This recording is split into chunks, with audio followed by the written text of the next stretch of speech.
ഒരു ജനറേഷനെ ചില നാളുകൾ കൂടെ കഴിയുമ്പോൾ നമ്മൾ വല്യമ്മമാരാകും, നമ്മൾ അമ്മമാരാകും. അതിന് പ്രസവിക്കണമെന്ന് നിർബന്ധമൊന്നുമില്ല. പക്ഷേ സൺഡേ സ്കൂളിൽ പഠിപ്പിച്ച് മാതാപിതാക്കളായി തീരുമ്പോൾ ഓർത്തോണം, നിങ്ങൾ തലമുറകളെ ജനിപ്പിക്കുകയാണ്. Hallelujah, hallelujah. വലിയൊരു ഉത്തരവാദിത്തത്തിലാണ്. തീമോഥെയോസിനോട് പൗലോസ് പറയുന്നത്, നീ പഠിച്ചും നിശ്ചയം പ്രാപിച്ചും ഇരിക്കുന്നതിൽ നിലനിൽക്കുക. തീമോഥെയോസേ, കാറ്റിനാൽ ആടിപ്പോകാതിരിക്കണമെങ്കിൽ, നീ നിലനിന്നു പോകണമെന്നുണ്ടെങ്കിൽ വചനം പഠിക്കണം. ആവേശം കൊണ്ട് മാത്രം വണ്ടി ഓടിക്കരുത്. ആവേശവും ഇളക്കപ്പെരുപ്പം കൊണ്ട് മാത്രം കാര്യങ്ങൾ തീർക്കരുത്. വചനത്തിന്റെ ആഴത്തിലേക്ക് നമ്മുടെ വേരുകളെ ഇറക്കണം. വചനത്തിന്റെ ആഴത്തിലേക്ക് വേരുകളെ ഇറക്കണം. ഒരു ചെടി വളരുന്നുണ്ടോ എന്നുള്ളത് മുകളിലോട്ട് വരുന്ന ഇലയും അതിന്റെ തണ്ടും കണ്ടിട്ട് നമ്മൾ തീരുമാനിക്കുന്നവരാണ് പലപ്പോഴും. എന്നാൽ ഒരു ചെടി മുകളിലോട്ട് വളർന്നു വരുമ്പോൾ തന്നെ നാം കാണാത്തൊരു തലമുണ്ട്. ഒരു ആനുപാതികമായ ഗ്രോത്ത് താഴോട്ട് നടക്കുന്നുണ്ട്. ആ ആനുപാതികമായ ഗ്രോത്ത് താഴോട്ട് നടക്കുന്നില്ലെങ്കിൽ വൻമഴ പെയ്തു, കാറ്റതിന്മേൽ അടിച്ചു, അതില്ലാതെ പോകും. എന്തുകൊണ്ടാണ് ദൈവസഭയിൽ യങ്സ്റ്റേഴ്സ് ഇല്ലാതെ പോകുന്നത്? വിലപിച്ചിട്ട് കാര്യമൊന്നുമില്ല. എന്തുകൊണ്ടാണ് നമ്മുടെ അടുത്ത തലമുറ ഇതിനോട് താതാത്മ്യപ്പെട്ടു പോകുവാൻ ബുദ്ധിമുട്ടുന്നത്? വിലപിച്ചിട്ട് കാര്യമില്ല. ദൈവവചനത്തിലേക്ക് മടങ്ങി വരിക. ദൈവവചനത്തിലേക്ക് ദൈവസഭയെ മടക്കി വരുത്തുക. പഠിച്ചും നിശ്ചയം പ്രാപിച്ചും ഇരിക്കുന്നതിൽ തീമോഥെയോസേ, നീ നിലനിൽക്കണം. നിനക്ക് പ്രശ്നമുണ്ടാകും, നീ കഷ്ടതയുണ്ടാകും, നിനക്ക് വേദനയുണ്ടാകും. നിന്നെ എനിക്കിട്ട് അടിച്ചതിനേക്കാൾ അപ്പുറമായ അടി കിട്ടും. നിന്നെ എന്നെ ഓടിച്ചതിനേക്കാളും അപ്പുറം വിട്ട് ഓടിക്കും. ഞാൻ അനുഭവിച്ചതിനെക്കാട്ടും കൂടുതൽ വേദന നീ അനുഭവിക്കാൻ പോവുകയാണ്. പക്ഷെ തീമോഥെയോസേ, നീ നിലനിന്ന് പോകണമെങ്കിൽ നീ എന്നോട് പഠിച്ചത്, ഹല്ലേലൂയ, നിന്നെ പഠിപ്പിച്ചത് ഓർത്ത് നീ നിലനിൽക്കണം. Continue in gospel. ഹല്ലേലൂയ. നാലാമത്തെ കാര്യം ഞാൻ പറഞ്ഞ് പെട്ടെന്ന് അവസാനിപ്പിക്കാം. നാലാമത്തെ കാര്യം, നാലാം അധ്യായത്തിന്റെ 2-ാം വാക്യം. വചനം പ്രസംഗിക്കുക, സമയത്തിലും അസമയത്തിലും ഒരുങ്ങി നിൽക്കുക. മതി. വചനം പ്രസംഗിക്കുക, സമയത്തിലും അസമയത്തിലും. Preach the gospel. Timothy, you must preach the gospel. നീ സുവിശേഷം പ്രസംഗിക്കണം. ഹല്ലേലൂയ. എപ്പം പ്രസംഗിക്കണം? സൗകര്യമുള്ളപ്പോഴാണോ? എപ്പോഴേലൊക്കെ ആരെങ്കിലുമൊക്കെ കിട്ടുവാണെങ്കിൽ ഞാൻ അവരോടൊക്കെ പറയാറുണ്ട്, ഇത് നിർത്തണം. സമയത്തിലും അസമയത്തിലും. രാത്രിയിൽ ഇറങ്ങി 12 മണിക്ക് പ്രസംഗിക്കാൻ വേണ്ടിയല്ല പറയുന്നത്. ഓപ്പർച്യൂണിറ്റിക്ക് വെയിറ്റ് ചെയ്യാതെ ഓപ്പർച്യൂണിറ്റി ക്രിയേറ്റ് ചെയ്ത്, അവസരങ്ങൾക്ക് വേണ്ടി നോക്കി നിൽക്കാതെ അവസരം ഉണ്ടാക്കി സുവിശേഷം പറയണം. കാര്യം സമയമാണ് ഇപ്പോൾ, ഇനിയും വരാൻ പോകുന്ന ആ സമയമാണ്. അതിനധികം നേരമൊന്നുമില്ല. ഖത്തറിലെ കാര്യം എനിക്കറിയാൻ പറ്റില്ല, ഭാരതത്തിലെ കാര്യം എനിക്കറിയാം. ഭാരതം 11-ാം മണിക്കൂറിലേക്ക് എത്തിക്കൊണ്ടിരിക്കുകയാണ്. അന്ധകാരത്തിന്റെ കോട്ടകൾ സുവിശേഷത്തിനെതിരെ അതിശക്തമേറിയ ഗൂഢാലോചനകൾ ഒരുക്കിക്കൊണ്ടിരിക്കുകയാണ്. അനധിവിദൂരമായ ഭാവിയിൽ ഭാരതത്തിൽ സുവിശേഷത്തിനുള്ള വാതിലുകൾ അടയപ്പെട്ടേക്കും.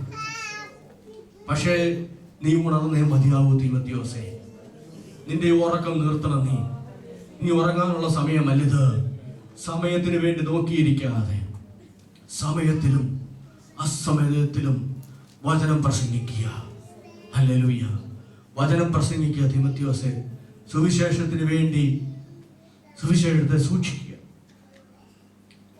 സൂക്ഷിക്കുക. എന്ത് വില കൊടുത്തും സുവിശേഷത്തെ സൂക്ഷിക്കുവാൻ നമുക്ക് ഇന്ന് രാത്രികാലം നമുക്ക് ദൈവമുമ്പാകെ നമ്മെ തന്നെ സമർപ്പിക്കാം. നമുക്ക് കർത്താവിനോട് പറയാം, കർത്താവേ, നീ എനിക്ക് തരുന്ന ചലഞ്ചിനെ ഞാൻ ഏറ്റെടുക്കുന്നു. ഈ തലമുറയെ നീ എനിക്ക് തരുന്ന ചലഞ്ചിനെ ഞാൻ ഏറ്റെടുക്കുന്നു. Hallelujah, hallelujah, hallelujah, hallelujah. ദൈവമക്കൾ കേൾവിക്കാരായിരിക്കാതെ ദൈവത്തിന്റെ പരിശുദ്ധാത്മാവ് നിങ്ങളുടെ ഹൃദയത്തോട് സംസാരിക്കുവാൻ നിങ്ങളെ ഏൽപ്പിച്ചു കൊടുത്തു. ദൈവത്തിന്റെ പരിശുദ്ധാത്മാവിനോട് പറ, കർത്താവേ, നീ എന്നെ നയിക്കണമേ, നീ എന്നെ അനക്കണമേ എന്ന് പറ, നീ എന്നെ ഇളക്കണമേ എന്ന് പറ, നീ നീ എന്റെ ഉറക്കം നശിപ്പിക്കണമെന്ന് പറ. നീ എന്റെ കല്ലിൽ എന്റെ ഭാരമില്ലാത്ത ഹൃദയത്തിന്റെ പുറത്തോട്ട് ഭാരം കൊണ്ടിടുവാൻ പറ. കർത്താവേ, ഭാരതത്തെ പറ്റി, എന്റെ ദേശത്തെ പറ്റി, എന്റെ പ്രിയപ്പെട്ടവരെ പറ്റി കരയുവാൻ എന്റെ കണ്ണുകളിൽ കണ്ണുനീർ നിറയ്ക്കണമേ. താങ്ങാൻ മേലാത്ത ഭാരം എന്റെ ഹൃദയത്തിന്റെ പുറത്ത് വെക്കണമേ. എല്ലാ വാൽവും ബ്ലോക്ക് ആയിരിക്കുന്ന ഹാർട്ട് പേഷ്യന്റിനെ പോലെ കർത്താവേ, ഭാരം കാരണം എനിക്ക് സുവിശേഷ വേലയെ പറ്റി ഓർക്കുമ്പോൾ ബ്രീത്ത് എടുക്കാൻ മേലാതെ വണ്ണം കർത്താവേ, എന്നെ ഭാരം കൊണ്ട് നിറയ്ക്കണമേ. Hallelujah, hallelujah. ആകാശത്തിന്റെ കീഴിൽ മനുഷ്യരുടെ ഇടയിൽ വേറെ നാമമില്ല. Hallelujah, hallelujah. തിമോഥെയോസേ, this is your turn now. ചില മണിക്കൂറുകൾ കഴിയുമ്പോൾ, ചില മിനിറ്റുകൾ കഴിയുമ്പോൾ ഞാൻ ഒഴിക്കപ്പെടാൻ പോവുകയാണ്. ഞാൻ തീർന്നു പോകാൻ പോവുകയാണ്. ഞാൻ ഇവിടുന്ന് മാറാൻ പോവുകയാണ്. എന്റെ പേര് ഇതിന്റെ ചരിത്രത്തിന്റെ പുസ്തകത്തിൽ മാത്രമേ കാണത്തുള്ളൂ. ഞാൻ ഈ കട്ടനപ്പുറത്തേക്ക് കയറി പോകാൻ പോവുകയാണ്. പക്ഷെ ഞാൻ നിന്നെ ഏൽപ്പിക്കുക തിമോഥെയോസേ, ഈ മാന്റിൽ നീ പിടിക്കുക, ഈ ടോർച്ച് നീ പിടിക്കുക. ഞാൻ ഇത്രയും നാളും സൂക്ഷിച്ച മാന്റിൽ, ഹല്ലേലൂയ, ഞാൻ ഇത്രയും നാളും സൂക്ഷിച്ചു, ഭദ്രതയോടെ സൂക്ഷിച്ചു. ഒരു ദീപം പോലെ ഞാനത് കാത്തുകൊണ്ടിരിക്കുകയായിരുന്നു. അത് അണഞ്ഞു പോകാതെ ഞാൻ സൂക്ഷിക്കുകയായിരുന്നു. നിന്നെ ഞാൻ ഫലമേൽപ്പിക്കുക. എന്ത് വില കൊടുത്തു നമ്മുടെ സഭയിൽ ആള് കുറയട്ടെ പ്രിയപ്പെട്ടവരെ. സഭ എന്ന് പറയുന്ന ആൾക്കൂട്ടമല്ല. നമ്മുടെ സഭയിൽ ആള് കുറഞ്ഞോട്ടെ. പക്ഷെ സുവിശേഷത്തെ സംരക്ഷിക്കുവാൻ വലിയ കമ്മിറ്റ്മെന്റ് ഏറ്റെടുക്കാം, വലിയ ഉത്തരവാദിത്തം ഏറ്റെടുക്കുക. ഞാൻ എൻ്റെ തലമുറയിൽ ഞാൻ സുവിശേഷത്തെ സംരക്ഷിക്കും. ഞാൻ അതിനു വേണ്ടി നിലകൊള്ളും. സുവിശേഷത്തിന് വേണ്ടി കഷ്ടം അനുഭവിക്കുവാൻ, മൈലുകൾ പോകുവാൻ നമുക്ക് കർത്താവിനോട് പറയാം. കർത്താവിന്റെ ദാസൻ മുമ്പേ പറഞ്ഞല്ലോ ഇന്റേൺഷിപ്പിനെ പറ്റി. ഇവിടെ ഇരിക്കുന്ന എല്ലാ പ്രിയപ്പെട്ടവരെയും നിങ്ങൾ എന്നെ കർത്തറിലേക്ക് ക്ഷണിച്ചല്ലോ. ഞാൻ നിങ്ങളെ മധ്യപ്രദേശിലേക്ക് ക്ഷണിക്കുകയാണ്. ഇവിടെ ഇരിക്കുന്ന ആർക്കും വേണം കർത്താവിന്റെ വേലയ്ക്ക് വടക്കേ ഇന്ത്യയിൽ എന്താണ് നടക്കുന്നതെന്ന് അറിയുവാൻ, നിങ്ങൾക്ക് കർത്താവിന്റെ വേലയ്ക്ക് എന്താണ് സംഭവിക്കുന്നതെന്ന് കാണുവാൻ നിങ്ങൾക്ക് താല്പര്യമുണ്ടെങ്കിൽ, ഒരു ചെറിയ ബ്രേക്ക് എടുക്കാൻ പറ്റുന്നെങ്കിൽ, ഒരാഴ്ചത്തെ അവധി എടുക്കാൻ പറ്റുന്നുണ്ടെങ്കിൽ നിങ്ങൾ മധ്യപ്രദേശിലോട്ട് വരിക. എൻ്റെ വീടും എൻ്റെ ഹൃദയവും ഞങ്ങൾ നേതൃത്വം കൊടുക്കുന്ന ശുശ്രൂഷയും നിങ്ങളെ സ്വീകരിക്കും. കർത്താവിന്റെ ദാസൻ സാജുമാന്റെ നേതൃത്വം കൊടുക്കുന്ന ഈ ശുശ്രൂഷ നിങ്ങളെ സ്വീകരിക്കും. നിങ്ങൾക്ക് ധൈര്യമായി നിങ്ങൾക്ക് കടന്നു വരാം. കർത്താവിനോട് പറയാം, കർത്താവേ, കഷ്ടമേൽപ്പാൻ നീ എനിക്ക് കൃപ നൽകണമേ. ഒരുപക്ഷെ ഇനി മധ്യപ്രദേശ് വരെ പോകണമെന്നില്ല. ഇവിടെ അതിൻ്റെ വഴികളുണ്ട്, ഇവിടെ വഴികളുണ്ട്.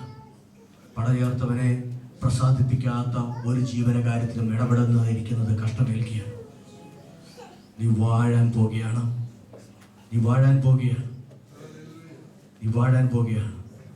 സഹിച്ചു നിന്നാൽ നീ വാഴും. വേണ്ടെന്ന് വെച്ചാൽ നീ വാഴും. ഇല്ലെന്ന് വെച്ചാൽ നീ വാഴാൻ പോകുകയാണ്. ഇല്ല എങ്കിൽ നീ വാഴത്തില്ല, നഷ്ടപ്പെടാൻ പോകുകയാണ്. തിമോഥെയോസേ, എന്ത് വില കൊടുത്തും സുവിശേഷത്തിൽ തന്നെ നിലനിർത്തണം. നീ മാത്രമല്ല നിലനിൽക്കേണ്ട, ഒരു തലമുറയും നിലനിർത്തണം. ഞാൻ നിന്നോട് പറഞ്ഞതുപോലെ, നിന്റെ അമ്മയും നിന്റെ വല്യമ്മയും നിന്നെ ഉപദേശിച്ചു തന്നതുപോലെ, നീ അനേകർക്ക് വല്യമ്മയും അനേകർക്ക് വല്യപ്പനുമായി മാറണം. അനേക തലമുറകളെ പഠിപ്പിക്കുവാൻ, അവരെ ഓർമ്മിക്കുവാൻ, കാറ്റടിച്ചവർ പെട്ടുപോകാതിരിക്കുവാൻ. തിമോഥെയോസ് എന്ന ചെറുപ്പക്കാരൻ, ആ യൗവനക്കാരൻ, അവന്റെ തലമുറയിൽ സുവിശേഷമായിട്ട് നിൽക്കുവാൻ കാര്യം എന്തായിരുന്നു? ഒരു ലോബിസും യൂണിക്കായി വഴി ഉണ്ടായിരുന്നു എന്നുള്ള കാര്യം നമ്മൾ മറന്നു. ഈ ദിവസങ്ങളിൽ ആ ഉത്തരവാദിത്വം, ആ മിഷൻ ചാലഞ്ച് നമുക്ക് ഏറ്റെടുക്കാം.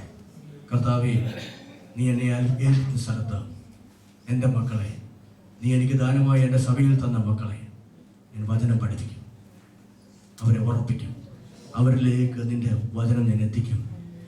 അവർ എനിക്ക് പകരമായിട്ട്, എനിക്ക് പോകാൻ പറ്റിയില്ല, എനിക്ക് പകരമായിട്ട് അവർ ഈ ഗ്രാമങ്ങളെ തൊടും, അവർ ഈ പട്ടണങ്ങളെ തൊടും, അവരെടുത്ത ജനറേഷനിലേക്ക് കാലുകൾ വയ്ക്കും.